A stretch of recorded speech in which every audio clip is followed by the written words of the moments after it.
راستے پر گامزن ہو کر اپنی منزل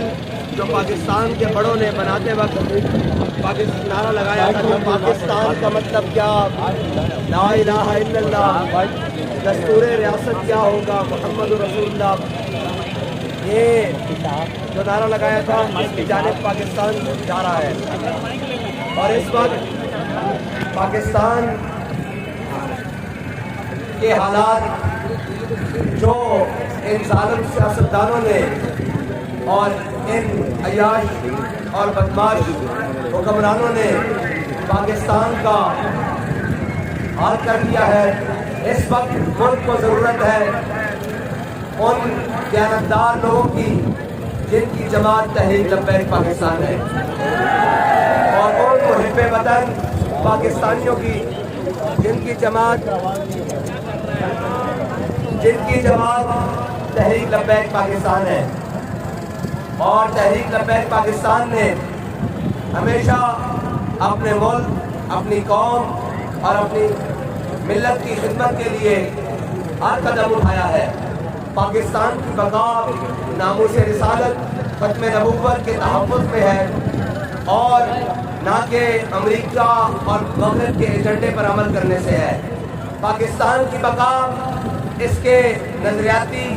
جغرافیائی محافظوں کی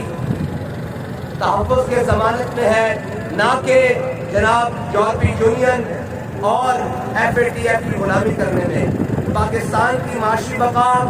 سود کے ختم کرنے میں ہے، نہ کہ IMF کی غلامی میں، نہ کہ عالمی بینک کی غلامی میں۔ انشاءاللہ تحریک لبیک پاکستان ایک مکمل عزم کے ساتھ، مکمل منشور کے ساتھ اور مکمل ارادوں کے ساتھ، پختہ ارادوں کے ساتھ انشاءاللہ میدان عمل میں ہے، اور انشاءاللہ جلد از جلد، اور جو اس وقت یہ حکومت کی PDM 13 جماعتیں مل کر بیٹھی ہیں اور 14واں کھلاڑی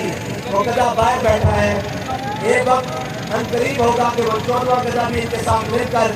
ایک مکمل وہ جو منافقانہ رویہ ہے قوم کے ساتھ وہ اپنائے ہوئے ہوں گے، اور تحریک لبیک حق کا علم لے کر میدان میں کھڑی ہوگی۔ اور میں بہت شکریہ ادا کرتا ہوں سندھ کی عوام کا، خصوصاً حیدرآباد کی عوام کا، خصوصاً کراچی کی عوام کا، جس طرح انہوں نے تحریک لبیک پاکستان کے پاکستان بچاؤ مارچ پر لبیک کہا ہے، اس کی نظیر پاکستان کی تاریخ میں نہیں ملتی۔ اس سے پہلے وہ جو کہتے ہیں کہ جیے سنگھ جیے بھٹو،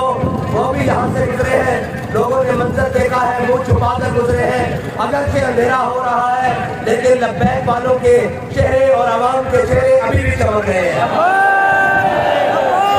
جن کے کردار داغدار ہیں، جن کے کرداروں کے اوپر، جن کے دامن کے اوپر کرپشن، لوٹ مار اور بھتہ خوری کے داغ ہو، وہ کبھی بھی منہ سر اٹھا کر نہیں بلکہ منہ چھپا کر گزر سکتے ہیں۔ اور تحریک لبیک پاکستان کے کارکن سے لے کر آخری ذمہ دار تک ہر کوئی اس ہر گانے سے پاک ہے، اور یہ عزم کی ہوئے کہ انشاءاللہ حضور کا دین تخت پر لا کر کام رہے گے۔ بہت شکریہ، میں تمام صحافی برادری کا بھی بہت شکریہ ادا کرتا ہوں جنہوں نے جناب اس وقت آ کر تحریک لبیک پاکستان کی آواز کو سنا اور قوم تک پہنچانے کی کوشش کی۔ بہت شکریہ۔